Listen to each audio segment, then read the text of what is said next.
Hello viewers, if you are new to the channel, please hit the like and subscribe button and share it with your friends. Also, click on the bell icon so that you get the latest information about the videos that are uploaded. Hello students, welcome back to the new video. In this video, we are going to continue the ongoing chapter number 9, soil. In today's session, we will discuss about types of soil. Students, you know that soil is formed by the weathering of rocks. So this weathering of rocks produces small particles of various materials including sand and clay. That means after weathering, the particles formed include sand and clay also. So the relative amount of sand and clay in the particles depends upon the rock from which the particles are formed. That means the parent rock. So the soil formed from the different parent rock is different in its nature, in the percentage of sand, clay, etc. The mixture of rock particles and humus is called as soil.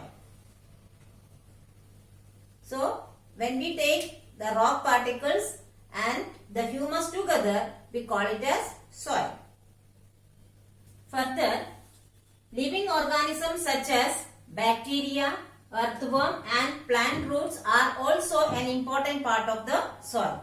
It means that when we say soil in general, it contains rock particles, humus and also the living organisms like bacteria, earthworm and plant roots. Okay. So the soil is classified on the basis of the proportion of particles of various sizes. That means the soil is classified or divided into different groups on the basis of the size of the particles which contain. See, if the soil contains greater proportion of big particles, it is called sandy soil. What does it mean? The sandy soil contains a greater proportion of sand particles which is bigger in size. Next, if the proportion of fine particle is relatively higher, then it is called as clayey soil. So, what does clayey soil contains? Clayey soil contains relatively fine particles called clay. Next is, if the amount of large and fine particle is almost equal or same, then the soil is called as loamy. So what does loamy soil contains? Loamy soil contains almost equal amount of fine particles and large particles. That is clay and sand in the almost equal amount. If it is present in a soil, then it is called as loamy soil.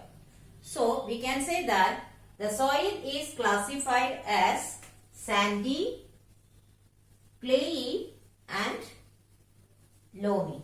So this classification is based on what? Do you know? This classification is based on the size of the particles that is present in a soil. Now we will discuss in detail about sandy soil.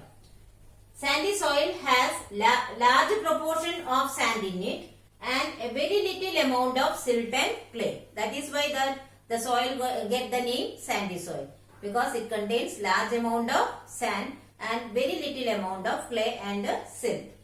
So the pore space between the sand particle is very large. That means the particles are bigger in size. Therefore the space between them is very large. Therefore it can hold air, but its water holding capacity is very less. Why it is so, you know? Because as the water drains quickly through the space. Since the pore space between the particles, sand particle is large, it can hold air but it cannot hold the water, because the water drains away very quickly through the gaps between the particles. And also it lacks humus and is unsuitable for growing plants. You know that humus is the part of the soil that provide nutrients to the plants. So if the soil does not contain humus, then it is unsuitable for the growth of plants. And where do we find sandy soil? It is mostly found in deserts and beaches. That is why you must be knowing that in desert the number of plants are very less, vegetation is very less, only very little or very small plants like cactus grow in the deserts. Now we will discuss about clayey soil. Clayey soil contains a greater proportion of fine clay particles with very little sand and silt. So that is why we call it as clayey soil, because it contains fine particles of clay in larger proportion and very little sand and silt. The fine clay particles are tightly packed with very small pore spaces between them. What does it mean? They are very closely packed and the space between the particle is very less. That is, pore space is minimum. Therefore, water does not drain quickly. Water cannot drain off very quickly. And we can say that it has very high water holding capacity but cannot hold air. Why it is so? Because the fine particles are very closely packed with very little space. So water cannot drain off quickly, and since there is no space, it cannot hold air. It gets easily waterlogged and become sticky. Therefore, clay soil does not allow plants to grow well. You know that even the plant roots need air to grow. Since the clay soil is not able to hold air, it cannot provide the air to the plants. Therefore, the clay soil is not suitable for the growth of plants. But this soil becomes easily waterlogged and becomes sticky. These characteristics are helpful for making the pottery and in making bricks. Therefore, this characteristic or these features of clay soil make it suitable for pottery and making bricks.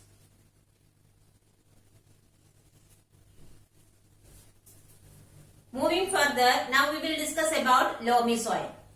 Loamy soil is a mixture of sand, silt and clay with a lot of humus. It means that loamy soil contains sand, clay, silt almost in equal proportion along with lots of humus. Therefore, it is the most fertile soil and is ideal for growing crops. Which is the ideal soil for growing crops? Loamy soil. It retains some water and allow excess water to drain away so that sufficient air can reach to the roots. What makes the loamy soil the best soil for cultivation? Because it can retain enough water, the excess amount can be drained off easily so that the air can reach to the roots of the plants. So this along with the loamy soil contains lots of humus. So these all qualities makes the loamy soil the best soil for growing plants. And also it can be ploughed easily and is easier to cultivate as compared to the other soils. So enough water holding capacity, enough air can be hold in the soil particles, it can be cultivated, ploughed easily. All these qualities make the loamy soil best soil for the cultivation of crops.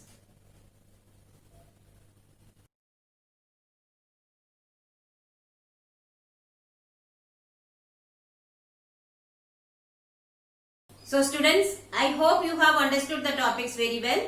But still, if you have any doubt, you can write in the comment section.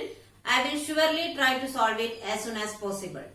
Here are some review questions. Please solve it in your notebook. Thank you.